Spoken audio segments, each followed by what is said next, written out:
Selamat pagi seluruh siswa-siswa Bapak kelas 12 TSM. Salam sejahtera, salam sehat untuk kita semua. Bapak imbau seluruh siswa 12 TSM tetap mengikuti protokol kesehatan ketika akan beraktivitas. Baiklah, untuk pelajaran hari ini kita akan mempelajari mata pelajaran pemeliharaan sasis sepeda motor. Adapun materi yang akan Bapak sampaikan adalah perbaikan sistem rem cakram. Adapun tujuan dari pembelajaran kita adalah siswa mampu melepas, memperbaiki, dan mengganti sistem rem cakram serta komponen-komponennya. Rem cakram. Pada rem cakram akan ada hukum Pascal, di mana bunyi hukum Pascal adalah bila suatu fluida atau cairan dalam ruang tertutup diberi tekanan, maka tekanan tersebut akan ke semua arah dengan sama rata. Di sini ada Bapak tampilkan prinsip kerja rem cakram. Bentukannya adalah yang pertama, pengereman lebih stabil. Yang kedua, pendinginan lebih baik.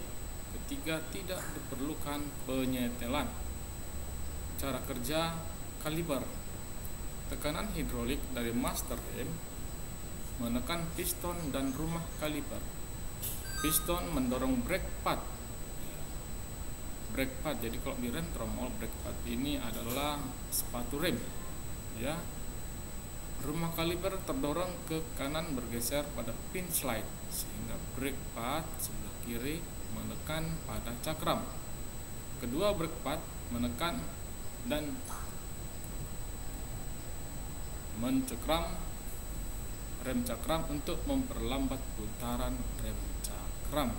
Jadi untuk di sini anak-anak, jadi pad rem itu akan menjepit yang namanya bearingan cakram ataupun cakram, ya. Jadi dengan menjepit rem bearingan cakram tersebut, maka putaran dari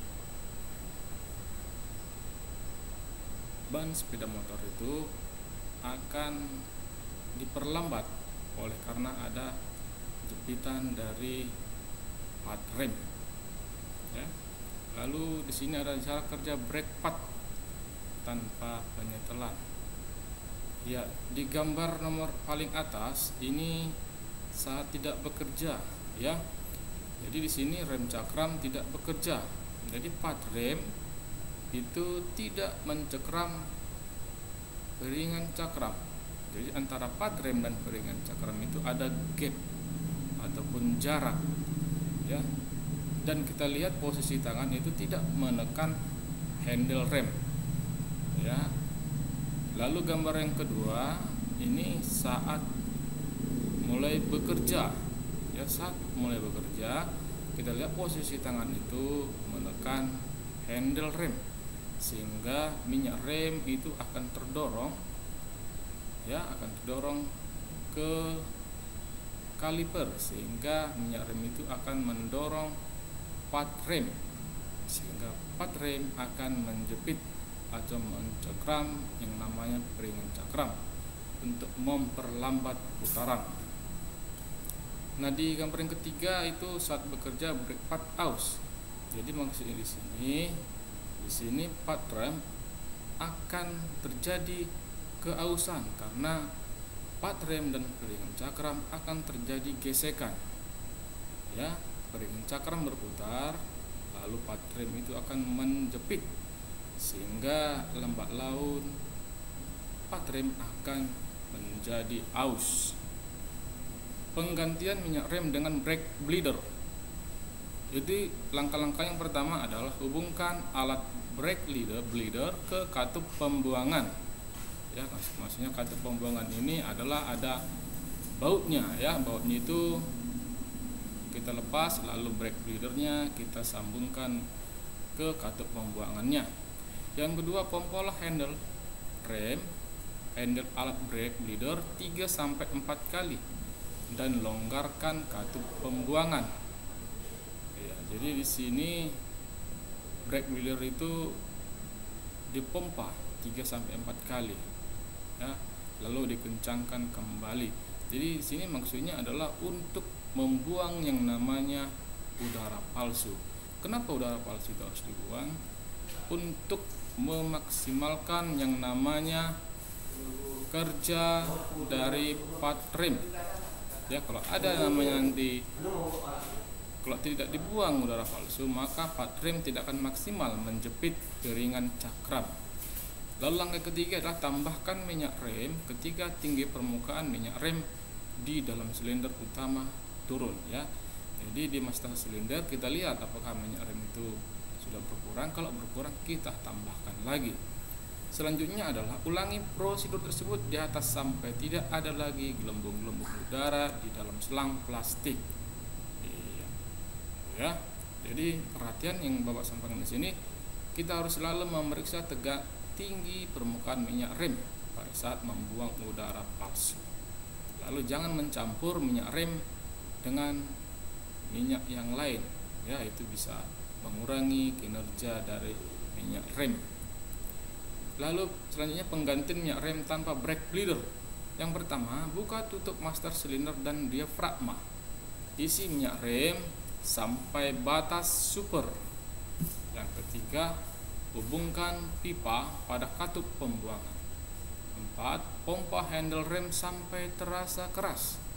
Kemudian sambil handle rem ditekan, buka katup pembuangan agar minyak rem keluar bersama gelembung-gelembung udara dan tutup kembali. Langkah kelima adalah ulangi langkah 4 sampai tidak ada lagi gelembung udara yang muncul pada selang pembuangan. Jadi anak-anak, untuk membuang udara palsu itu ada 2 teknik. Yang pertama kita menggunakan brake bleeder. Yang kedua adalah tanpa brake bleeder, ya. Jadi tanpa brake bleeder ini tadi sudah Pak sampaikan, ya. Jadi usahakan anak-anak gelembung udara itu tidak ada lagi pada sistem rem cakram ini, ya. Supaya apa? Supaya pencekraman dari part rem itu maksimal menjepit piringan cakram. Ya, tolong itu diperhatikan.